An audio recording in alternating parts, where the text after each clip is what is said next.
Hola a todos, hoy empezamos un nuevo tema en el cual vamos a hablar de la piel y cómo los fármacos son capaces de penetrar la piel, a veces por sí solos, a veces hay que añadir, darles un ligero empujón, y cómo podemos con las técnicas de masaje aplicar ciertos fármacos y el efecto que tienen en el paciente. Bueno, la masoterapia, es decir, las técnicas de masaje, esto lo sabéis vosotros mejor que yo, se utilizan para multitud de objetivos: tratar el dolor, reabsorción de líquidos, hematomas, edemas, detener procesos inflamatorios, mejorar riego sanguíneo, la microcirculación, evitar o disolver, más bien disolver que evitar, trombos, para evitar la isquemia, es decir, el taponamiento de un vaso sanguíneo por ese trombo, y para estimular la regeneración de tejidos. En masoterapia podemos utilizar fármacos. No es lo normal, pero se puede utilizar. El fármaco puede ser un compuesto que facilite la realización del masaje, mecánicamente lo facilite, o principios activos que tengan como objetivo alterar las condiciones del tejido en el cual vamos a dar el masaje. Veremos luego más ejemplos, pero por ejemplo si damos un masaje con un antivaricoso para evitar o mejorar las varices. Hay que tener cuidado porque algunas sustancias pueden absorberse y pasar a la circulación y por lo tanto tener un efecto sistémico en vez de un efecto local, que es lo que estaríamos buscando con el masaje y el fármaco. Y esta absorción a veces trae de la mano reacciones adversas, porque repito, en la técnica del masaje con un fármaco lo que buscamos normalmente es un efecto local, no queremos un efecto sistémico.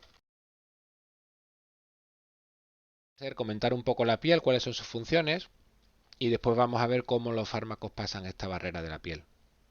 La piel, digamos, podemos tener tres capas bien diferenciadas, que es la epidermis, que es la capa exterior, ahora comentaremos un poquito más en detalle, la dermis, que es la capa intermedia, más ancha, y la hipodermis, que es la capa de abajo, ¿de acuerdo? La epidermis está en el estrato córneo, que es la barrera principal que tienen las sustancias para atravesar la piel. El estrato córneo está compuesto de queratinocitos, células que tienen queratina. Digamos que estarían nadando en una piscina de lípidos, ¿de acuerdo? Es como un entramado de lípidos, una red de lípidos, de grasas, y ahí, con cierta separación, están los queratinocitos. No solo hay queratinocitos, también están melanocitos, células del sistema inmune. Eso en la epidermis, que es la capa exterior. En la dermis, que es la capa, este sándwich, digamos, es la capa intermedia. La dermis tiene el tejido conjuntivo, que va a conectar toda la parte del tejido de la piel, fibroblastos, que elaboran procolágeno, mastocitos, que ya sabéis que mastocitos, por ejemplo, tienen dentro histamina, y cuando tenemos una reacción alérgica se libera esa histamina y por eso la piel se pone roja y te pica o escuece por esa reacción alérgica. También están los anejos cutáneos en esta dermis. Anejos cutáneos, por ejemplo, es el nacimiento de las uñas, folículos sebáceos donde nace el pelo. Esos son anejos cutáneos, glándulas sudoríparas, un anejo cutáneo. Y por último está la hipodermis, que básicamente está formada de adipocitos, de grasa. Y en todas las capas, por supuesto, hay terminaciones nerviosas nociceptivas, es decir, que recogen dolor, terminaciones nerviosas de presión, de tacto, etcétera, etcétera. Bien, ¿cuál es la piel? Bueno, la principal es la barrera. Es una barrera que evita primero la deshidratación, es decir, que se pierda agua y electrolitos, y evita sobre todo la penetración de elementos extraños, microorganismos sobre todo. Por eso cuando hay un gran quemado, es decir, cuando una persona sufre quemaduras en un 80% del organismo, mueren básicamente muchas veces de infecciones, porque no hay barrera contra los microorganismos. Tiene una función también termorreguladora, disipando el calor producido pues, por el mismo metabolismo corporal. ¿Cómo se disipa el calor? Pues ya sabéis, sudando. Con las glándulas sudoríparas se elimina ese calor, y también con una vasoconstricción o dilatación, es decir, dilatando o contrayendo vasos que están en la piel. Obviamente tiene una función de detección sensorial con estos receptores que ya he dicho, melanogénesis para producir este pigmento que tiene la piel, producción de vitaminas. En la piel se produce la vitamina D. La vitamina D se produce por rayos ultravioleta.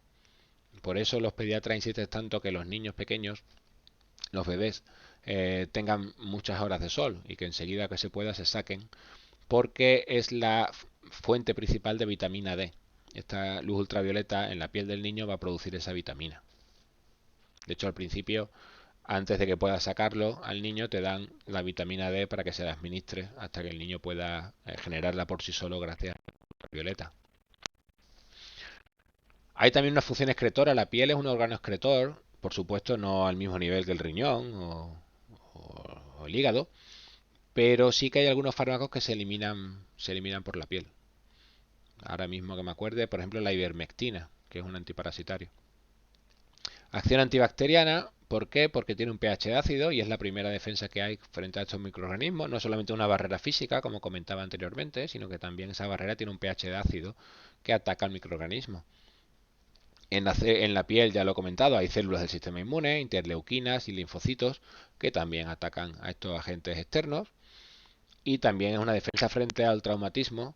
Bueno, tiene una cierta dureza, una cierta elasticidad. En fin, multitud de funciones que tiene la piel. Lo que vamos a explicar un poco es cómo atravesarla con fármacos. ¿Cuál es el principal problema para la absorción cutánea? Es decir, para que ese fármaco pase esa primera barrera, el estrato córneo, se necesitan varias cosas. Ese fármaco puede pasar el estrato córneo a través de los lípidos. Ya he dicho que el estrato córneo son queratinocitos nadando, no están nadando, pero bueno, distribuidos en un entramado de lípidos. Bueno, pues el fármaco puede pasar a través de los lípidos, sin tocar los queratinocitos, atravesando los queratinocitos que tienen agua. Digamos que habría un entorno lipófilo y unas células que son los queratinocitos que son hidrófilos con agua. Entonces el fármaco puede pasar o bien por los lípidos o bien por los queratinocitos o bien utilizando los anejos cutáneos, utilizando por ejemplo, el folículo piloso. ¿De qué depende la vía que elija? Pues de la solubilidad del principio activo en agua o en lípidos. Si el fármaco es lipófilo, atravesará los lípidos. Si el fármaco es hidrófilo, irá mejor por los queratinocitos. Como regla general, cuanto más liposoluble sea una sustancia, mejor se absorbe por la piel. Como regla general, es así. Esto aumenta con los métodos oclusivos. ¿Por qué? Un método oclusivo que simplemente es cubrir. Tú has dado una pomada y a veces se recomienda cubrir esa zona. ¿Por qué se cubre? Porque se evita la evaporación del agua, con lo cual hay más hidratación. Y en una piel más hidratada, todos sabemos que se absorben mejor las cosas. Por las cremas de belleza se sabe. La piel, cuanto más hidratada esté, mejor se absorbe. Esta absorción no es igual en todas las personas, no es igual en todas las zonas del organismo. Hay muchos factores que la modulan. El estado de la piel, es decir, si está seca, si está hidratada, si hay una cicatriz, todo eso, si hay una herida, todo eso modifica la absorción. La edad, con la edad perdemos elasticidad de la piel, perdemos hidratación de la piel y por lo tanto rebaja la absorción de compuestos a través de ella. Vascularización, cuanto más vascularizada esté una zona, más se va a absorber. Por ejemplo, la parte de la piel que está en la ingle, por ejemplo, absorbe mucho más que otras partes de la piel. El lugar de absorción, esa capa córnea, que digamos es el principal obstáculo para que se absorban las sustancias, esa capa córnea no tiene el mismo espesor en todo el organismo. Hay zonas en las que es más delgada y es más fácil atravesarlo.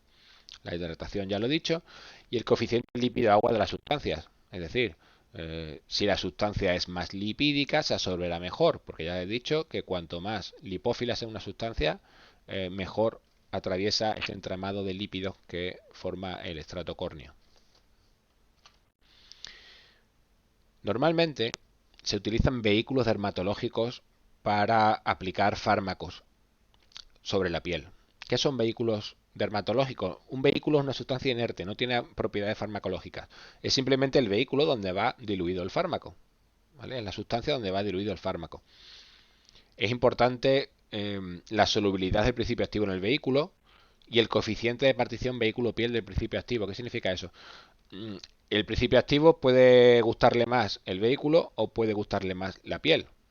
Digamos, es un equilibrio, porque tiene que estar diluido en el principio activo, es decir, tiene que tener en el vehículo, perdón, tiene que tener afinidad por ese vehículo, pero cuando lo pongamos en contacto con la piel, preferir la piel. ¿Me explico? Para que salga de ese vehículo y pase por la piel. Depende también la eficiencia de este vehículo dermatológico de la capacidad que tenga de hidratar el estrato córneo. Ya he comentado que cuanto más hidratada esté la piel, mejor se absorbe el fármaco. Obviamente el principio activo debe ser estable físico-químicamente dentro del vehículo. No puede ser que se diluya en el vehículo y pierda propiedades. ¿De acuerdo? El principio activo, al diluirse en el vehículo, debe mantener todas sus propiedades farmacológicas. Y para entendernos qué son vehículos dermatológicos, cremas, geles, aceites, todo eso son vehículos eh, dermatológicos. Porque en la crema, en el gel, en el aceite se pueden diluir fármacos o principios activos. Vamos a ver un poquito los principales vehículos dermatológicos de los que se dispone. ¿De acuerdo? Cremas.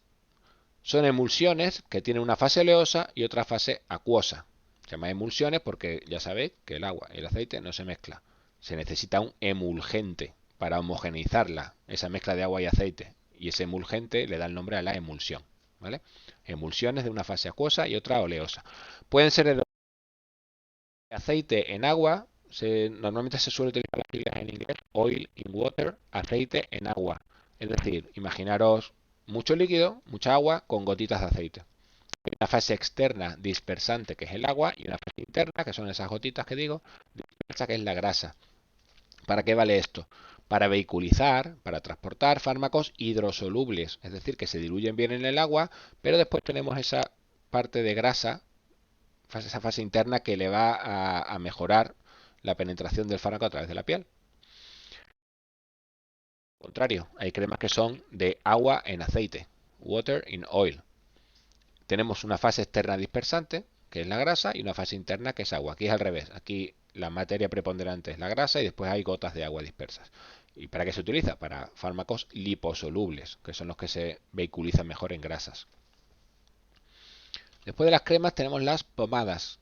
Diferencia entre cremas y pomadas, que mucha gente no diferencia. Las pomadas son más espesas. Las pomadas siempre son más espesas que las cremas porque la fase grasa puede ser hasta del 20%. También tiene una fase acuosa, pero la fase grasa es más grande o tiene un mayor porcentaje que en las cremas, con lo cual se facilita la penetración del principio activo. Ya vuelvo a repetir, cuanto más lipófilo es el principio activo o más lipófilo es el vehículo, mejor penetra. Aquí ya hablamos de vaselina, de ceras. Pastas son mucho más espesas que las pomadas. Vosotros no sabéis porque no tenéis críos chicos, pero cuando te dan el Eriplast conocido porque es lo mejor que hay para las rozaduras del pañal de los niños chicos. Y cuando tú das esa pasta y se la aplicas al niño, al culito del niño, esos son unos polvos insolubles y adherentes y no hay manera de quitarlo de las manos del niño. Es un engrudo, es una cosa súper, súper espesa y, y muy complicado de quitar luego. Y tiene un efecto semioclusivo. Es decir, es tan espesa que no deja evaporarse el agua, por eso mantiene muy bien hidratada la piel. Es muy, muy, muy eficiente el Eriplast. ¿Vale? Pongo Eriplast, hay otras pastas, pero bueno, esta porque es la más conocida. Repito, son más espesas todavía que las pomadas, tienen efecto semioclusivo y llevan unos polvos insolubles y adherentes. Ya repito que es una guarrería y sé que te quedan las manos llenas de grasa, casi escayola.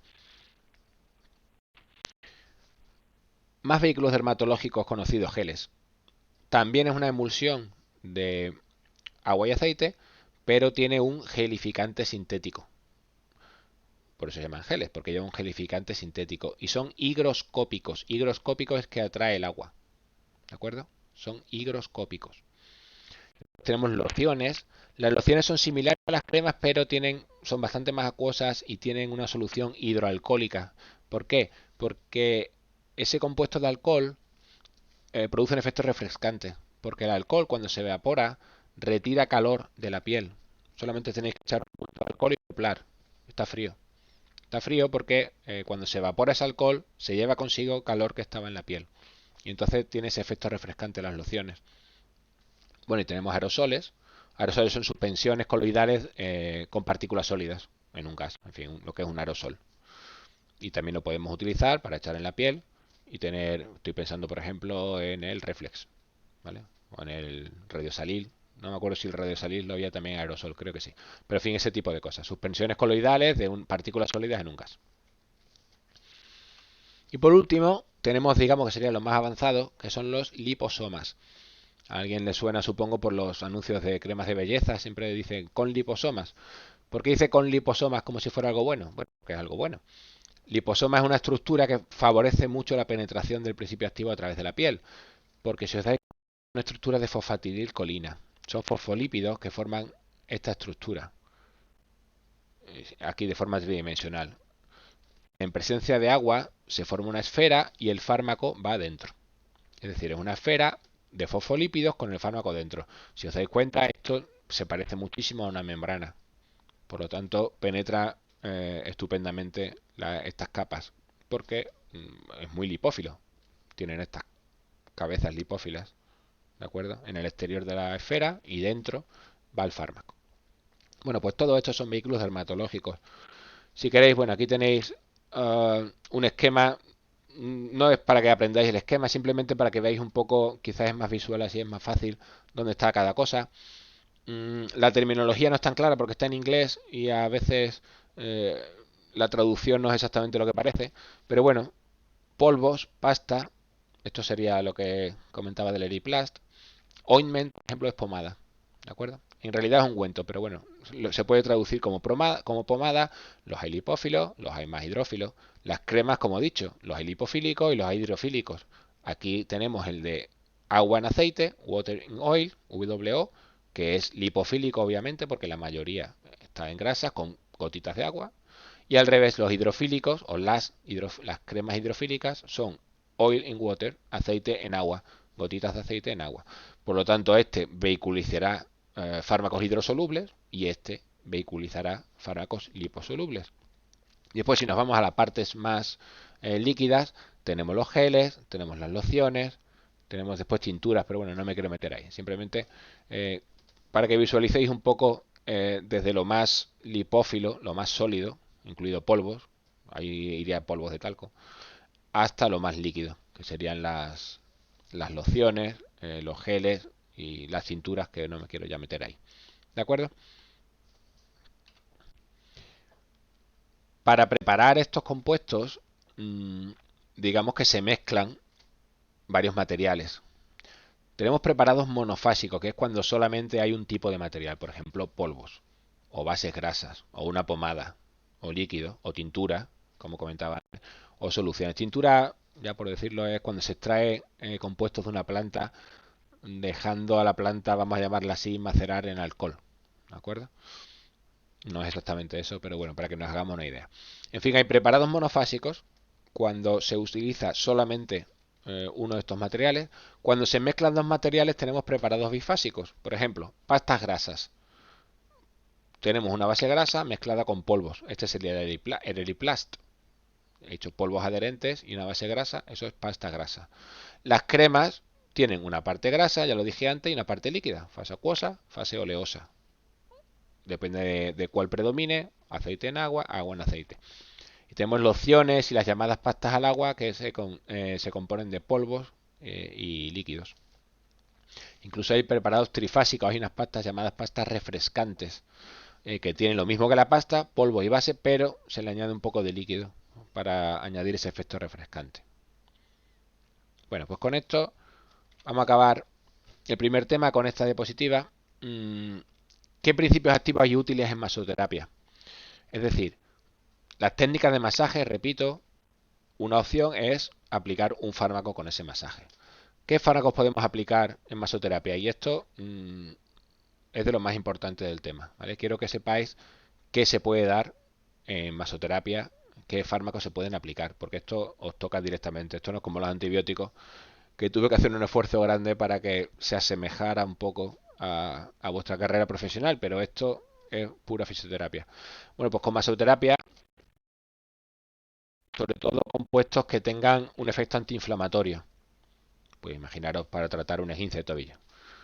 AINES, los AINES se pueden utilizar. Hay geles, cremas, pomadas y aerosoles. Obviamente todas estas cosas que damos por masoterapia pueden tener reacciones adversas de tipo dermatitis alérgica, prurito, erupción. Es decir, si el paciente es alérgico a la crema o al principio activo va a tener una reacción alérgica. Hay mucha gente que el radiosalil no lo aguanta. El radiosalil supongo que sabéis lo que es. Esta crema en este caso para, bueno, dolores musculares, etcétera, etcétera. Y hay mucha gente que no la aguanta. También tiene un efecto antiinflamatorio. Dimetilsulfito, compuesto químico, también es antiinflamatorio. Árnica, otro compuesto natural de plantas, otro antiinflamatorio. Alcanfor, otro antiinflamatorio. Rubefaciente significa que estimula el flujo sanguíneo en la piel. En donde se aplique, estimula el flujo sanguíneo y por eso se pone enrojecida. Todo esto por vía tópica buscando un efecto antiinflamatorio. AINES, amamelis, dimetilsulfóxido, árnica, alcanfor. Después tenemos, y si veis, si tenéis curiosidad y miráis la composición de este tipo de cremas, ahora daré un ejemplo de una muy conocida, casi todas llaman mentol, porque el mentol, aparte de ser rubefaciente y estimular el flujo sanguíneo en la zona donde se aplica, que puede ser de utilidad, estimula los receptores del frío y eso provoca una analgesia, cierta analgesia, ¿vale? Pero bueno, en muchas de estas aplicaciones, estaba pensando lo del esguince de tobillo, por ejemplo, el mentol es útil. Tenemos la capsaicina también. La capsaicina es curioso porque la capsaicina viene de los jalapeños, de los pimientos picantes, de las guindillas. Todo eso lleva capsaicina. La capsaicina es ese compuesto que depresiona una sustancia P. Lo que provoca es analgesia, porque depresiona esa sustancia de las terminaciones nerviosas y provoca la incapacidad de registrar sensaciones dolorosas. Cuando tú te tomas 3 jalapeños, la boca se te queda casi dormida. Ese, al principio es un picor grande y después es casi que se te queda la boca dormida, anestesiada. Y eso es porque se ha deplecionado esa sustancia P de las terminaciones nerviosas y la capsaicina ha conseguido una analgesia. Por último tenemos otros compuestos como la lantoína, que es cicatrizante, queratolítico, la heparina, que es un antivaricoso. Ya sabéis, la heparina es un anticoagulante y lo que hace es prevenir la formación de trombos o diluir los trombos que están formados en los vasos sanguíneos y por lo tanto mejora el flujo sanguíneo en la zona donde demos el masaje. Ácido nicotínico, rubefaciente e hiperémico. Si sube la temperatura y aumenta el flujo sanguíneo en la zona donde estemos dando el masaje. Quería hablaros un poco del Traumal porque creo recordar que alguien me lo comentó al principio de curso. Es una pomada que está muy, muy, muy de moda. En casi todas las clínicas de fisioterapia que vais está ahí puesto. Lo recomiendan, pues eso, para casi todo. Pero bueno, para sobre todo contracturas musculares, procesos inflamatorios, etcétera, etcétera.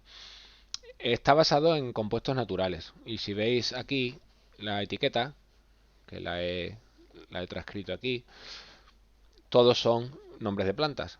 Es decir, no tiene un principio activo farmacológico, como puede ser un AINE.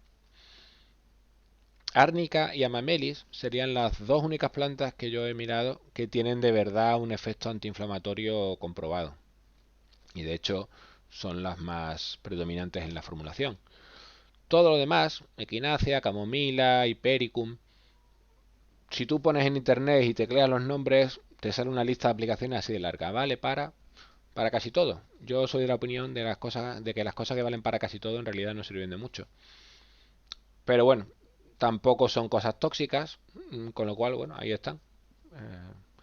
En este tema de las pomadas tópicas para estos procesos inflamatorios, incluso con los AINES, hay que tener fe, mucha fe, porque ya se sabe, los AINES, por ejemplo, hay muchísimos informes que dicen que por vía tópica su eficacia se reduce hasta casi la nada.